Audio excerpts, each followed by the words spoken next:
اداکاری اور صداکاری کا شعبہ ہم دیکھتے ہیں کہ اداکاری میں ایک شخص جو ہے وہ شوہر کا کردار ادا کر رہا ہے اور ایک خاتون بیوی کا کردار ادا کر رہی ہیں، تو اس کو اخلاقی لحاظ سے وہ اسے اب کیسے دیکھتے ہیں؟ کیونکہ اداکاری بھی ایک فنون لطیفہ ہی ہے، اور اسی طرح جب گلوکاری کوئی کرتا ہے اسپیشلی خاتون، تو یہ کہا جاتا ہے کہ آواز کا بھی ایک پردہ ہوتا ہے، لیکن وہ آواز میں جو ہے وہ گانے گا رہی ہیں خاتون، تو اس گلوکاری کو اور اداکاری کو کس زمرے میں رکھیں گے آپ؟ کہا تو بہت کچھ جاتا ہے، لیکن جو کچھ خدا نے کہا ہے میں نے آپ کو بتا دیا ہے، تو ان تمام چیزوں میں بھی وہی چیزیں دیکھی جائیں گی۔ ان میں سے بھی کوئی چیز اپنی ذات میں ممنوع نہیں ہے۔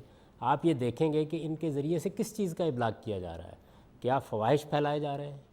کیا جنسی ترغیب دی جا رہی ہے؟ کیا حق تلفی کی ترغیب دی جا رہی ہے؟ کیا شرک بتایا جا رہا ہے؟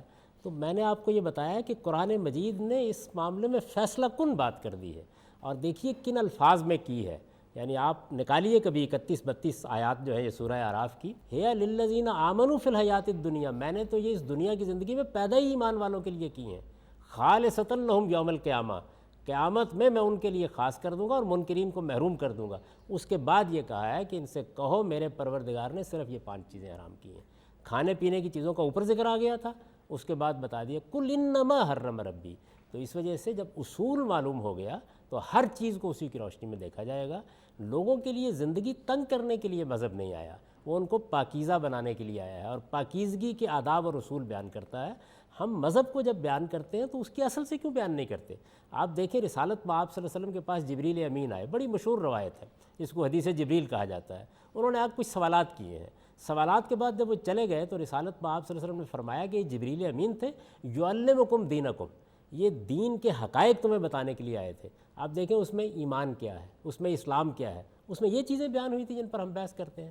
تو ہم نے بعض اس طرح کی چیزوں کو اسلام بنا کے، مذہب بنا کے، اپنے لیے بھی اور دنیا کے لیے بھی اس کو تنگ کر ڈالا ہے۔ مذہب کی اصل تعلیم یہ ہے کہ لوگوں کو بتایا جائے کہ انہیں لوگوں کا حق نہیں تلف کرنا، انہیں کسی کی جان مال آبرو کے خلاف زیادتی نہیں کرنی، انہیں خدا کے ساتھ کسی کو شریک نہیں ٹھہرانا، انہیں بدکاری پر مبنی معاشرت نہیں بنانی، انہیں حفظ مراتب کے اصول کو قائم رکھنا ہے، انہیں نیکی پھیلانی ہے اور خیر پھیلانا ہے۔ یہ مذہب کا موضوع ہی نہیں ہے جس کو بدقسمتی سے ہماری ہر مسجد اور ہر ممبر موضوع بنائے ہوئے۔ جاوید صاحب، آپ نے فرمایا کہ یہ اداکاری میں ظاہر ہے کہ کسی چیز کو کوئی ترغیب دلائی جاتی ہے، محسوس یہ ہوتا ہے کہ اداکاری اور گلوکاری میں اس طرح کی چیزوں کو کی ترغیب ملتی ہے، یعنی مختلف قسم کے غلط میلانات کی طرف ترغیب ملتی ہے۔ اگر ایسا ہے تو پھر تو یہ ٹھیک نہیں ہوا۔ ہر وہ چیز وہ شاعری کرے گی تو اس کے بارے میں بھی کہیں گے، مصوری کرے گی اس کے بارے میں بھی کہیں گے۔ آپ جائیے دنیا کی آرٹ گیلریز میں، اس میں بعض تصویریں ایسی ہیں جن پر اعتراض کیا جا سکتا ہے، تو آپ بتائیں گے نا کہ اس میں کیا پہلو ہے کہ جو اخلاقی لحاظ سے قابل اعتراض ہے۔ ہم اس میں اصل میں اپنے ذہن کے تصورات قائم کر لیتے ہیں۔ یہ دیکھنا چاہیے کہ خدا کا پیغمبر اور قرآن مجید ہم کو کیا بتا رہا ہے، تو یہ باتیں ہیں جو بتائی گئی ہیں۔ جب آپ اس فریم کے اندر رکھ کے چیزوں کو دیکھیں گے تو آپ کے اندر ایک وسعت بھی پیدا ہوگی، مذہب کی اصل حقیقت بھی نمایاں ہوگی۔ ان چیزوں کی بجائے آپ کی توجہ ان چیزوں پر ہوگی جو حقیقت میں مذہب بتانے کے لیے آیا ہے۔ اور میں نے آپ سے عرض کیا کہ وہ کیا کرنے کے لیے آیا ہے؟ وہ آپ کے بدن کو پاکیزہ دیکھنا چاہتا ہے، آپ کے خور و نوش کھانے پینے کو پاکیزہ دیکھنا چاہتا ہے، آپ کے اخلاق کو پاکیزہ دیکھنا چاہتا ہے، اور آپ کا خدا کے ساتھ سچا تعلق قائم کرنا چاہتا ہے، جس کا ظہور نماز میں، روزے میں، حج اور زکوٰۃ میں ہوتا ہے۔ ٹھیک ہے، یہ ایک ریلیٹیو ٹرم ہے کہ بد اخلاقی چیز کیا ہے، کیا چیز نہیں، کیا نہیں ہے، ولگیرٹی میں کون سی چیز فال کرتی ہے اور کون سی نہیں کرتی ہے، تو اس کا تعین کیسے کیا جائے گا؟ یہ ایسا نہیں ہے۔ دیکھیے ہر وہ چیز کہ جس کے اندر جنس کے افشاء کا طریقہ اختیار کیا گیا ہے، جنسی تعلقات کو نمایاں کیا گیا ہے، جنسی اعضاء کو نمایاں کیا گیا ہے، جنسی اعمال کی طرف رغبت دلائی گئی ہے، وہ فواحش ہوں گے۔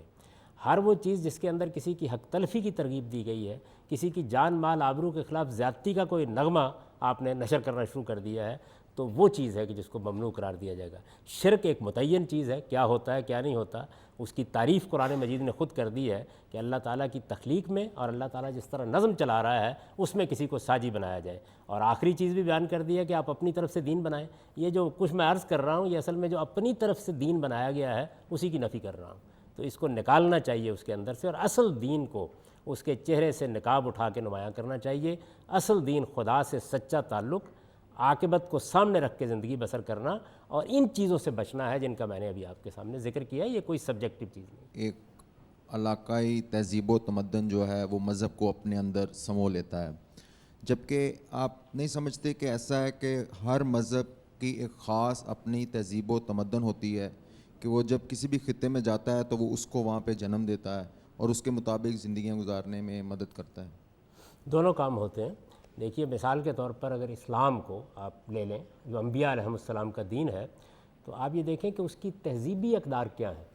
تو آپ گن کے بتا سکتے ہیں کہ وہ بنیادی طور پر 3 ہیں.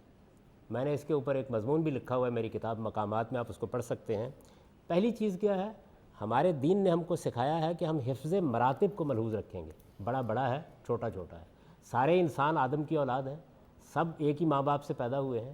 میرے باپ میں اور مجھ میں اس لحاظ سے کوئی فرق نہیں ہے، ماں میں اور مجھ میں اس لحاظ سے کوئی فرق نہیں، لیکن رشتوں کا احترام قائم رکھا جائے گا.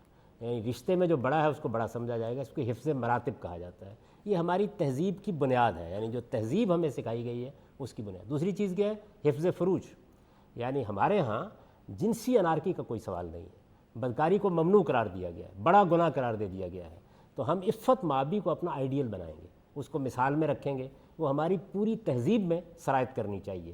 اس کے لحاظ سے بہت سی رسوم پیدا ہوں گی، روایات پیدا ہوں گی، ہمارے لباس میں، ہمارے رہن سہن میں اس کے اثرات ہوں گے. تیسری چیز امر بالمعروف نہی عن المنکر. یعنی ہم اپنے معاشرے سے بے نیاز نہیں ہوں گے. ہمارا دین یہ کہتا ہے کہ جو بھلائی کی باتیں سب کے نزدیک مانی ہوئی باتیں ہیں ان کے بارے میں ہم ایک دوسرے کو تلقین کرتے رہیں گے.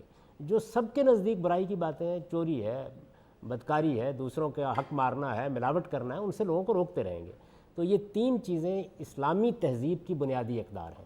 یہ جس جگہ بھی اسلام جائے گا وہ ان تینوں کو فروغ دینا چاہے گا. لیکن انسان ہے، وہ ہندو ہو سکتے ہیں، وہ ایرانی ہو سکتے ہیں، وہ بھی اپنا کلچر، اپنی تہذیب، اپنی روایات لے کے آئیں گے. نتیجے کے طور پر وہ کلچر اور روایات جو ہے وہ بعض موقعوں کے اوپر مذہبی احکام کی طرح لوگوں میں جاری ہو جائیں گی. تو یہ دونوں کام ہوتے ہیں. اس وجہ سے یہ ضروری ہوتا ہے کہ اللہ کی کتاب کو سامنے رکھ کے، رسالت مآب صلی اللہ علیہ وسلم کے ارشادات کو سامنے رکھ کے ہم مذہب کو ان چیزوں سے الگ کر کے دکھاتے رہیں کہ یہ کلچر ہے، یہ تہذیب ہے، یہ روایت ہے، اور یہ چیز جو ہے یہ ہمارے مذہب کا حکم ہے. مذہب جو ہے وہ اپنی خاص تہذیب رکھتا ہے. کہ مثال کے طور پر اگر یورپ میں اگر اسلام بڑھتا ہے تو یورپ کے جو لوگ ہیں وہ اخلاقی اقدار جیسے کہ لین دین کے معاملات ہیں یا سچ بولنا ہے، اس طرح کے معاملات میں تو پہلے ہی ہم سے بہتر ہیں. تو اگر اسلام یورپ میں پھیلتا ہے اور وہ یورپ کی تہذیب اور تمدن کو ہی تبدیل نہیں کر پاتا اور وہ اس کی تہذیب اور تمدن مذہب سے جدا ہے جیسا کہ آپ پہلے کہہ رہے ہیں، تو اس میں پھر مذہب کا کیا کردار ہوگا؟ ٹھیک، وہی کردار جو میں نے آپ کو 3 نکات کی صورت میں بیان کر دیا.